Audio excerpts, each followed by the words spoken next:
Pues bien, a ver, más o menos habíamos empezado por ver un poco cómo funciona el mercado eléctrico y el mercado eléctrico actualmente el precio que nosotros pagamos está dividido en como dos grandes conceptos, que son el precio que marca el mercado eléctrico, por así decirlo, que se genera, como voy a explicar ahora, los peajes, que incluyen pues, los costes de transmisión que se pagan a red eléctrica, los costes del sistema extrapeninsular de las Canarias y Baleares, la interrumpibilidad, que es una subvención básicamente a las grandes industrias electrointensivas, etcétera, que se pagan en ese segundo aspecto, y después están los impuestos. Lo que acaparó todos los titulares a principios de enero con Filomena. ¿Alguien está haciendo eco?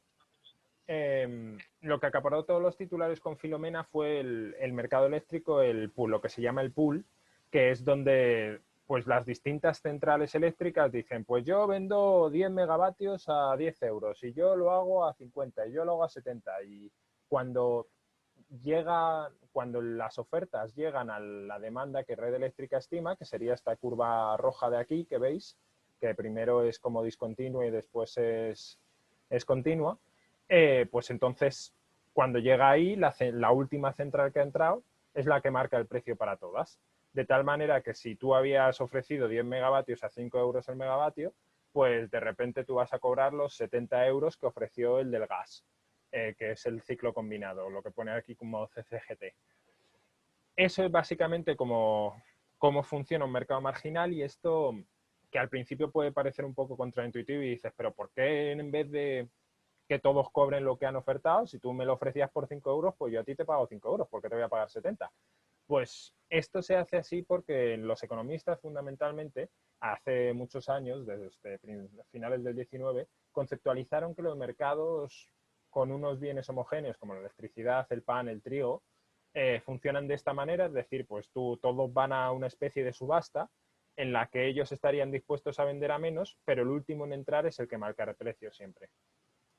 Entonces, este tipo de mercados tienen varios beneficios y, y, y varios inconvenientes. No están implementados solo porque la Unión Europea y la OCDE en este caso sean una panda de neoliberales todos, que en cierta parte también, sino que tienen cierta racionalidad. En primer lugar, este tipo de mercados están diseñados para situaciones en las que hay mucha competencia y situaciones sobre todo en las que los costes fijos son pequeños en comparación con los costes marginales o con los costes variables. ¿Esto qué quiere decir?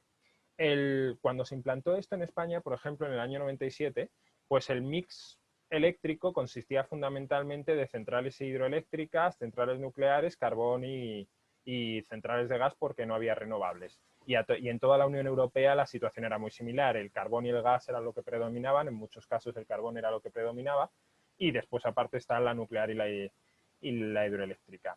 Y las centrales de gas y de carbón tienen una peculiaridad, y es que, bueno, pues tú si quieres producir un megavatio de carbón le tienes que meter combustible, lo quemas, produces la electricidad y la vendes. El coste fundamental es el del combustible, entonces el coste fundamental es variable, y con el gas pasa lo mismo. Y lo que te permite este tipo de mercados es que las centrales más eficientes son las que van a entrar, en vez de que tengas a un regulador pensando, pues a esta central, aunque sea muy antigua, le voy a dar que produzca 10 megavatios porque es de mis amigos.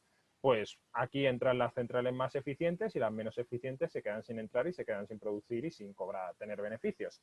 Esa es la parte buena.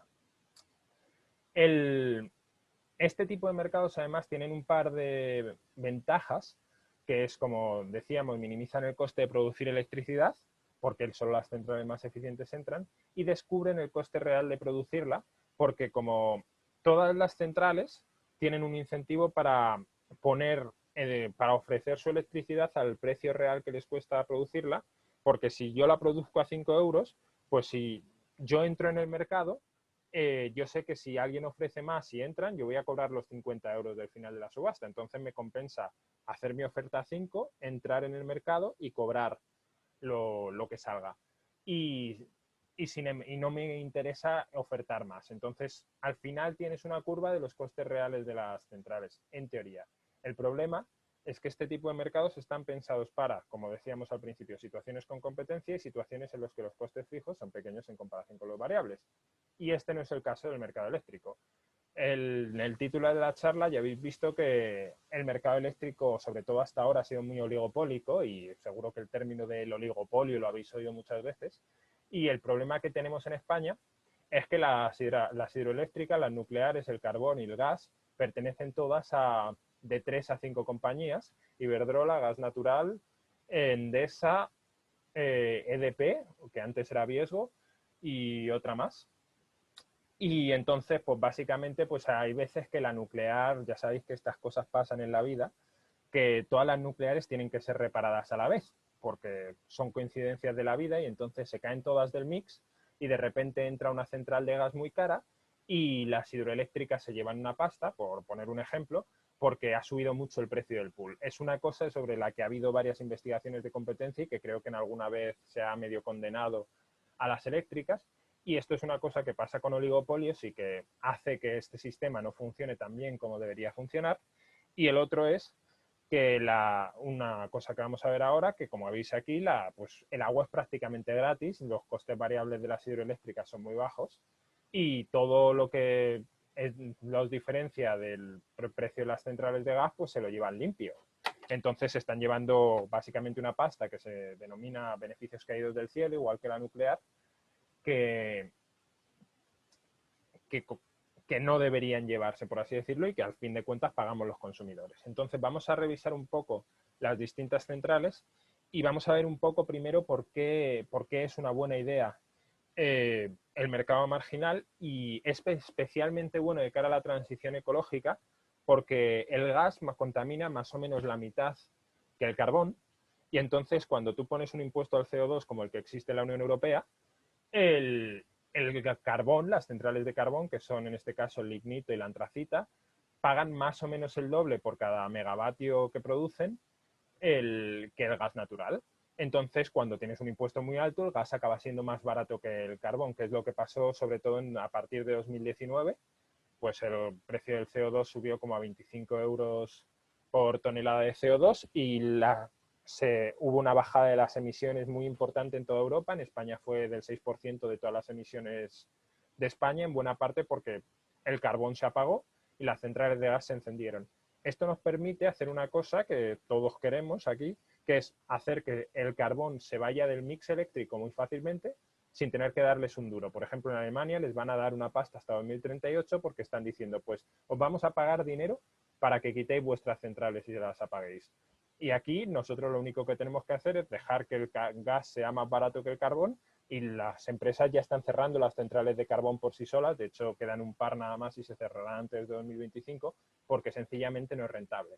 Entonces, este sistema de funcionamiento es muy bueno para conseguir esto. Después vamos a ver los problemas, los ámbitos en los que el mercado marginal es problemático. Por un lado, en el ámbito de las nucleares, en las nucleares, no sé si conocéis un poco la historia, pues a partir de la crisis del petróleo de los 70, los países occidentales vieron que tenían mucha dependencia de los combustibles fósiles y quisieron decir, pues no queremos ser tan dependientes de Oriente Medio, en este caso, y vamos a construir nucleares para que nuestras economías no se hundan cada vez que suba el petróleo. También hubo un conato de intento de colar renovables, pero no estaban lo suficientemente maduras. El problema con las nucleares es que son muy caras de hacer al principio, requieren una infraestructura, pues ya sabéis lo que es una central nuclear, sobre todo si habéis visto Chernóbil o alguna cosa de estas. Y sabéis que requiere una seguridad brutal, que básicamente yo la última vez que lo vi estaban pues como 6 veces más caras que las renovables en costes fijos, creo, pero es... Y por ejemplo, bueno, eso lo comento después, el coste de producir electricidad con nuevas nucleares. Pero bueno, el caso es que las nucleares son muy caras de construir, entonces en los 80 hubo una especie de rescate a las eléctricas, rescate encubierto, que fue la moratoria nuclear, que se les pagaron, creo que fue cerca de 6.000 millones, 5.600 millones por no construir unas centrales que tenían pensado construir. Y después hubo una cosa a principios de los 2000 que se llamaron los costes de transición a la competencia, y que les pagamos una pasta a las eléctricas, que encima les pagamos de más, y que el anterior gobierno del PSOE, con Miguel Sebastián como ministro de Industria en este caso, les perdonó unos 3.400 millones de euros porque dijeron pues que esto no lo necesitábamos, además en 2008 que ya sabéis que no había crisis ni nada. Entonces, el caso es que en general las nucleares tienen unos costes fijos a muy altos. El combustible de las nucleares sabéis que utilizan muy poco uranio, y aunque fuese caro, pero utilizan muy poco, entonces los costes marginales y o variables son relativamente bajos y están amortizadas. Y eso es algo que tendremos en cuenta después a la hora de ver qué mecanismo de retribución sería el mejor o cómo reformar el sistema. Con las hidroeléctricas pasa algo similar. Aquí en este gráfico podéis ver cómo se han ido construyendo las presas en España, las presas en general, y muchas de estas son centrales hidroeléctricas. Y como podéis ver, durante el franquismo, como muy bien nos recuerdan los fachas siempre que tienen ocasión, Franco hizo muchos pantanos, y muchos de ellos además se hicieron con trabajo esclavo, bueno, como ya sabéis, y casi todos ellos están dados eh, en concesiones a 70 años a las grandes hidroeléctricas. Esto tiene como consecuencia, básicamente, esto unido junto con los costes de la transición a la competencia que las hidroeléctricas también cobraron, tiene como consecuencia que las centrales hidroeléctricas, aunque tienen unos costes fijos muy altos, los hemos pagado nosotros, y están completamente amortizadas, y todo el dinero que se llevan por encima de sus costes variables es una pasta que les estamos dando de gratis, que, que es algo que tenemos que solucionar después y que veremos después cómo solucionar. Y por último están las renovables, que han entrado recientemente en el sistema y que requieren de una manera diferente de regular el sistema, porque las renovables tienen una cuestión, y es que el sol y el viento son gratis, entonces los costes marginales de las renovables son prácticamente cero, pero sin embargo los costes fijos son muy grandes porque todo, pues construir la torre del aerogenerador y las palas y todo eso, pues tiene muchos costes. Entonces, el sistema de retribución marginal no sirve para las renovables, y de hecho si estuviesen en el mercado marginal lo que hacen, o cuando están en el mercado marginal, lo que hacen es bajar el precio de la electricidad. En este gráfico podéis ver pues la curva azul son todas un día, por ejemplo, en el que hay pocas renovables, y esto es lo que han ido ofreciendo las centrales eléctricas en el pool. Esta es la energía que han ido ofreciendo a los precios a los que la han ido ofreciendo. Y el corte con la línea roja, que está más o menos alrededor de los 70 euros por megavatio, es el precio que pagarían los usuarios por la electricidad. Y sin embargo, un día con muchas renovables, entran muchas más renovables a precio cero, toda la curva se mueve hacia la derecha y el precio final sería en este caso pues unos 37 euros en el gráfico, 35-37 euros por megavatio. Como podéis ver, el precio casi cae a la mitad. Esto es una cosa que pasa mucho últimamente después de Filomena. En Filomena lo que pasó, entre otras cosas, es que hubo muy pocas renovables y muy poco viento, creo, y sobre todo muy poco sol, claro. Y a la vez, o durante la ola de frío más bien, y justo unos días después hubo unos días con mucho viento, y de repente el precio del pool se hundió a casi 4 euros por megavatio de los 100 euros a los que había llegado a estar. Entonces las renovables ya en España en la actualidad generan unas oscilaciones del precio brutales. Y bueno, la condición de que hacen que bajen mucho los precios también tiene consecuencias. Es que si tú quieres instalar unas renovables, como todos son costes fijos, y tú sabes que si instalas muchas renovables va a bajar el precio y no vas a ser capaz de recuperar en la inversión que habías hecho, pues entonces a lo mejor no inviertes en renovables. Es una cosa que se llama la canibalización de los precios, y que hace que el sistema marginal no sirva para retribuir a las renovables en el largo plazo generalmente. Aunque ahora mismo hay muchas empresas que se meten porque ahora mismo sí es rentable. Esto un poco era, por si os gusta el tema, es un poco un gráfico para explicar la historia del desarrollo de las renovables y en general del desarrollo de cualquier tecnología. Es un artículo científico famosísimo de Giles, de Sociotechnical Systems, creo que se llama, Transitioning Sociotechnical Systems. Pero bueno, básicamente te explica, él lo hizo a partir del mercado de las renovables más o menos, y se ve cómo empezaron en nichos tecnológicos, pues empezaron a desarrollarse, por ejemplo, en Dinamarca con Vestas, y gracias a las primas de las renovables en California o en Alemania, que las primas eran precios fijos que se les pagaban a las renovables muy altos, de 80 euros el megavatio, 100 euros el megavatio. Porque os hagáis una idea, el precio normal o el precio medio del pool el año pasado estuvo alrededor de los 40 y pico euros. Pues se les pagaba esa prima para que se instalasen renovables y para que la tecnología fuese madurando. Entonces las renovables empezaron aquí abajo y conforme muchos países han introducido estos esquemas, España hizo una buena parte del trabajo con el esquema de Zapatero. También, pues de 2006 a 2010 más o menos se instalaron muchas renovables en España gracias a las primas y eso hizo que la tecnología también madurase. Pues de repente pasan de estar en el nicho a estar en lo que aquí llaman el socio-technical regime, el régimen sociotécnico, que es que aquí tienes muchos operadores establecidos del tipo Endesa, Iberdrola, gas natural, que al principio dicen, no, a nosotros nos va genial con nuestras centrales de gas y de carbón y nosotros no queremos saber nada de las renovables. Encima les están pagando primas para hacernos la competencia y quitarnos beneficios. Al principio se oponían vorazmente a las primas y de hecho buena parte de la campaña del PP contra las primas de las renovables probablemente venía de sus relaciones con las eléctricas. Entonces al principio tienes esa oposición por parte del régimen sociotécnico y después conforme han ido madurando pues de repente primero se sumó Iberdrola que dijo aquí hay una oportunidad y Iberdrola en el caso de España, en otros países se sumaron otras grandes eléctricas, pues empezaron a instalar muchas renovables, se acelera la maduración de la tecnología, va pasando a ser parte del régimen y ahora ya estamos en un momento en el que las renovables son más baratas que instalar nuevas centrales de carbón, por ejemplo.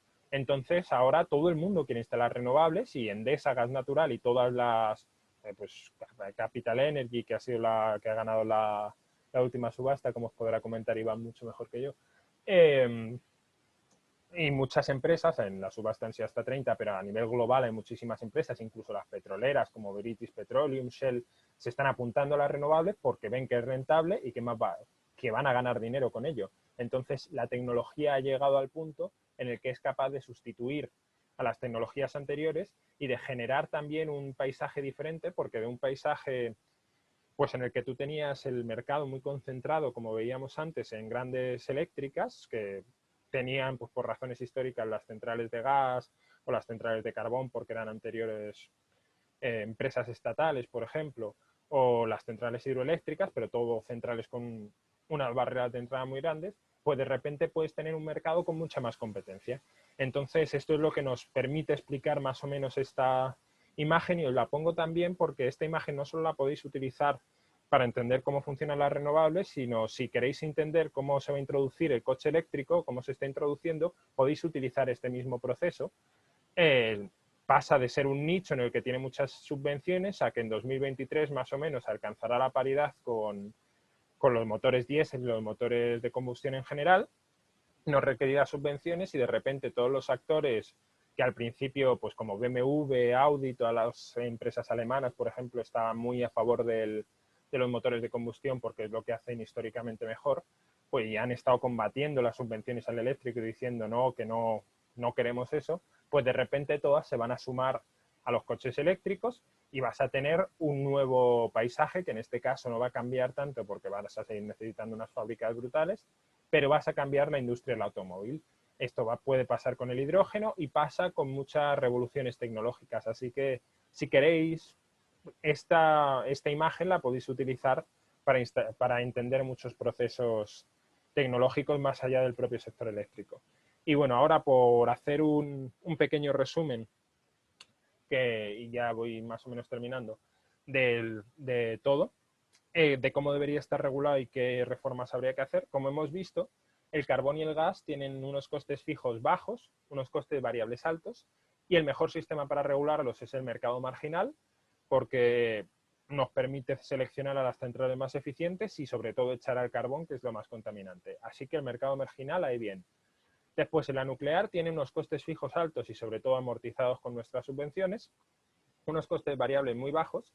Entonces, para limitar lo que se conocen como los beneficios caídos del cielo, que entre las hidroeléctricas y las nucleares son unos 3.000 millones de euros anuales, creo que más o menos un 10% de todos los costes del sistema eléctrico, lo que se podría hacer o lo primero que se debería hacer es poner un límite a lo que pueden recibir. Por ejemplo, decir, aunque el precio del mercado sean 70 euros, las nucleares y las hidroeléctricas, como ya están amortizadas y encima las hemos pagado entre todos de una manera u otra, van a recibir un máximo de 35 euros el megavatio, por ejemplo. Entonces, de tal manera que pues el resto pues, se lo ahorran los consumidores. Después, las hidroeléctricas, como hemos visto, tienen unos costes fijos altos y amortizados, unos costes variables bajos, y pues la solución para el mercado, para acabar con los beneficios caídos del cielo es la misma que las nucleares, un mercado marginal con un límite superior al precio que pueden percibir, pero aparte, como las hidroeléctricas las construyó el Estado y son concesiones a las eléctricas en realidad por tiempos muy largos, de hasta 70 años, el Estado debería ir recuperando poco a poco las concesiones y que se las quedase las confederaciones hidrográficas, entre otras cosas porque la hidroeléctrica es una fuente renovable que puede servir como fuente de respaldo a la renovable, a la eólica y a la solar, que no son controlables, pues el viento cuando hace viento produce, y cuando no hace viento no produce la eólica. En la solar le pasa lo mismo. Sin embargo, el agua tú la tienes ahí embalsada y la sueltas cuando quieres, por así decirlo. Entonces es más manejable siempre que tengas agua y te permite maximizar la cantidad de renovables que tienes en el sistema. Entonces, eso sería una muy buena razón para recuperarlas y aparte introduciría competencia en el mercado porque hay una cosa que pasa actualmente, que es que las hidroeléctricas muchas veces son la fuente más cara del mix, son más dicen las eléctricas que son más caras que el gas y eso es claramente un comportamiento oligopólico que no pasaría si hubiese competencia en el mercado y la manera de que haya competencia en un mercado oligopólico es dividir ese oligopolio, por así decirlo, que se puede hacer recuperando las concesiones. Y por último, están las renovables, voy a beber agua un momento, que como hemos visto tienen unos costes fijos muy altos o altos, por así decirlo, y unos costes variables bajos. Y entonces el mejor sistema para regularlas es lo que se está haciendo ahora mismo. Por ejemplo, está muy bien hecho, es un sistema muy bien diseñado por el MITECO, pero que no se lo han inventado ellos, que tiene bastante tiempo. Están utilizando una subasta de potencia en la que una empresa llega y dice, yo voy a construir 100 megavatios y voy a vender mi energía a 20 euros. Y otra dice, yo 200 megavatios a 23 y así sucesivamente. Y todas las empresas, en este caso, reciben el precio que ofrecieron. Con lo cual es un tipo de subasta diferente al que se utiliza en el mercado marginal y que ha tenido bastantes buenos resultados últimamente. Y que ese sistema, el sistema de las subastas sirve sobre todo para los grandes actores, porque pues ofertar 100 megavatios, las subastas requieren mucha burocracia, requieren unos avales muy altos, requieren tener los proyectos muy avanzados y eso es algo que una pequeña empresa que solo va a construir un aerogenerador en su pueblo, pues no puede hacer porque no pueden cargar con todos los costes antes de saber si van a poder construir el aerogenerador al precio que sea. Entonces eso requeriría de mecanismos que conecten el precio final de las subastas, por así decirlo, y hiciesen que las pequeñas empresas se pudiesen beneficiar de esos precios sin acudir a las subastas. Y aparte está pues el tema del autoconsumo, que está en España casi todo hecho para impulsarlo, el balance neto, que es que lo que tú viertes a la red lo puedes recuperar después. Pero faltan un par de apartados regulatorios para facilitar que, por ejemplo, las comunidades de vecinos puedan instalarlo.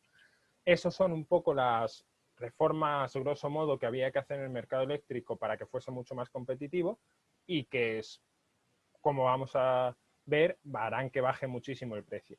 Y un poco por ir a cómo se ve el futuro del sector eléctrico, para los consumidores eléctricos se ve probablemente bastante bonito, porque bueno, en la próxima década el PNIEC, que es el Plan Nacional de Integrado de Energía y Clima, estima que se van a instalar 60 gigavatios de renovables. Para que os hagáis una idea, actualmente España, cuando más consume unos 40 gigavatios de potencia pico, por así decirlo, un día de diario sobre al mediodía o por la noche.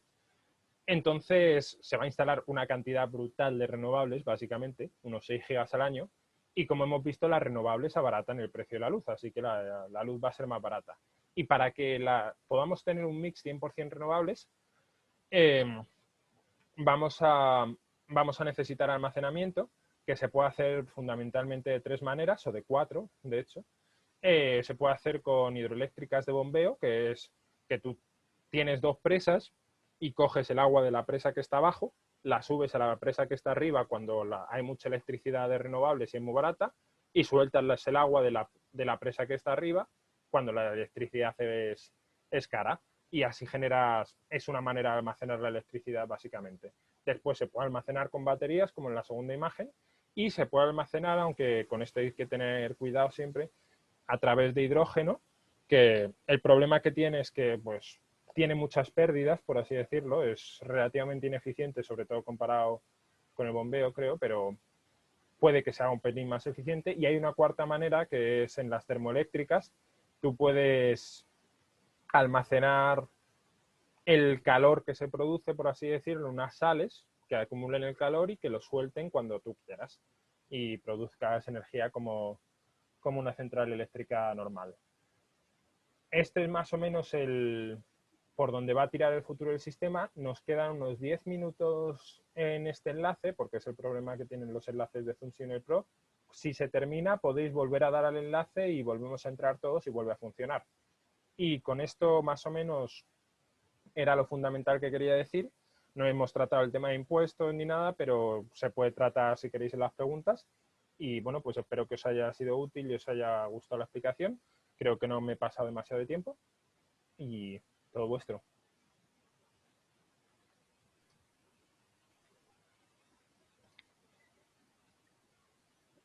Vale, Álvaro, muchas gracias.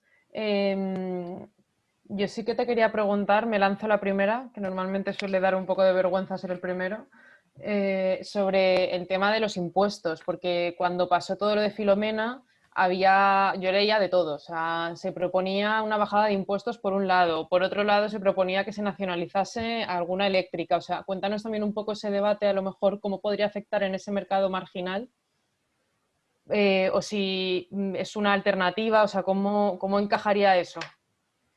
¿Cómo Pues a encajarían ver, esas medidas? son dos cosas distintas.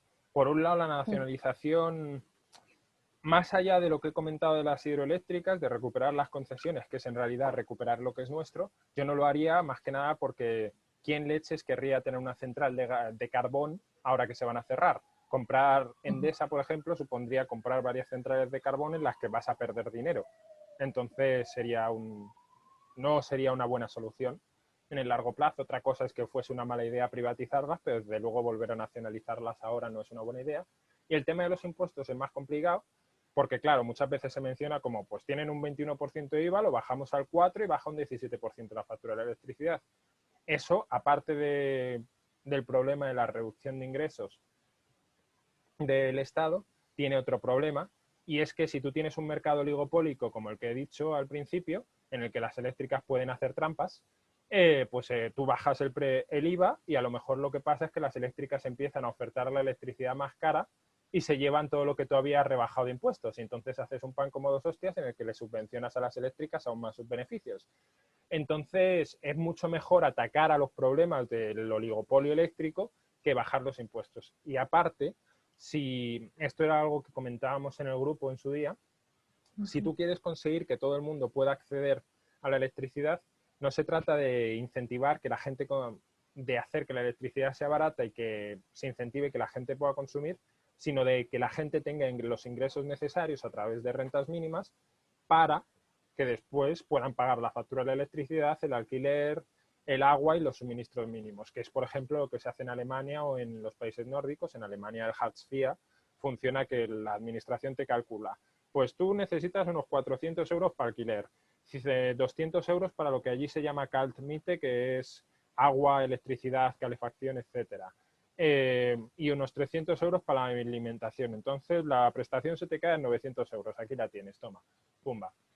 Y así además consigues, primero, no subvencionar la electricidad a los que podemos pagarla, que es algo que no se debe hacer. Segundo, das un incentivo a que la gente no consuma, porque hay que recordar siempre que el mejor kilovatio es aquel que no se produce. Un kilovatio renovable sigue teniendo un impacto brutal, sigue las centrales solares se han hecho con energía de carbón procedente de China, fundamentalmente, porque es donde se han fabricado los paneles. Se han hecho con tierras raras de China que producen una contaminación brutal donde se extraen, entonces lo mejor que se puede hacer es no consumir. Y por eso no es conveniente lo de los impuestos. Y yo creo que ya está respondido.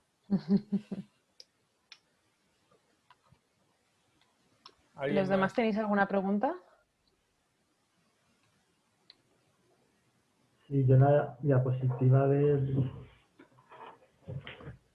que se veía qué mercado era mejor, bueno, qué sistema era mejor, ¿no? Para los distintos formas de generar energía, ya que desde nuclear y hidroeléctrica decía que marginal, siempre que hubiese algo más alto, pero ahí cómo afectaría el sistema de subastas y primas, o hay algún sistema que sea mejor para estos tipos.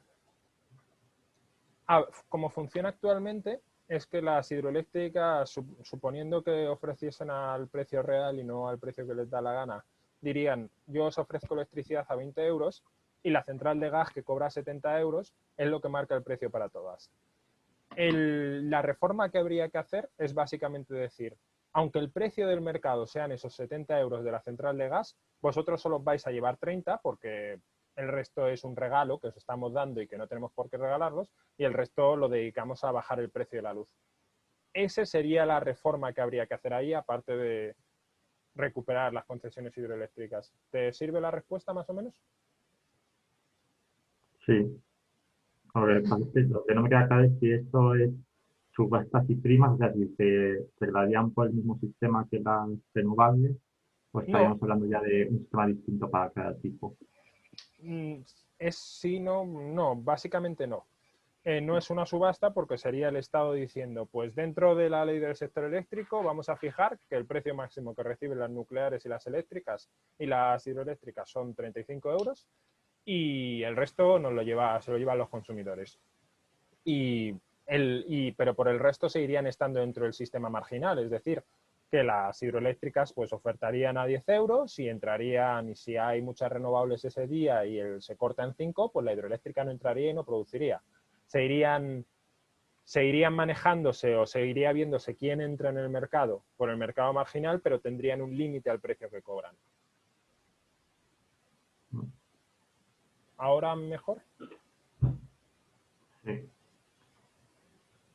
Vale. Vale. Estoy pensando a una hidroeléctrica, claro, le interesa entrar, ¿no? Porque desde el punto de vista del consumidor, lo que interesa es que solamente entre cuando sea necesario, o sea, aunque lo que se pueda acumular la energía en las presas como método de almacenamiento y que entre cuando conviene, pero imagino que para una eléctrica le interesa que eso esté funcionando a full time, o sea, una empresa. A ver, la hidroeléctrica, eso tiene muchos componentes. Por un lado, las presas pueden estar llenas o pueden estar vacías porque dependen de la lluvia. Entonces, si está demasiado llena, tienes que abrirla sí o sí al precio que sea, porque si no puedes tener un problema bastante gordo. Interesa que esté produciendo todo lo que se pueda porque es electricidad renovable, pero interesa que se gestione de tal manera que maximice la electricidad renovable en el sistema y no que maximice los beneficios de las empresas. Que eso significa pues entrar, por ejemplo, en los momentos en los que no hay viento y no hay sol, la hidroeléctrica sería la que tendría que entrar. Y a lo mejor no entrar cuando haya un precio muy alto del gas y entrar en ese momento. Sería ahí más o menos.